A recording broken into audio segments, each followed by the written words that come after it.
నిర్మల్ జిల్లాలో ఎమ్మెల్సీ ఎన్నికలు సజావుగా కొనసాగాయి. ఉదయం 8 గంటల నుంచి 4 గంటల వరకు ఎన్నికలు నిర్వహించేందుకు అధికారులు అన్ని ఏర్పాట్లు చేశారు.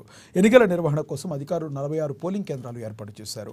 నిర్మల్ జిల్లా వ్యాప్తంగా 17,141 పట్టభద్రులు, 1966 ఉపాధ్యాయులు ఓటు హక్కును వినియోగించుకోవడానికి సిద్ధమయ్యారు.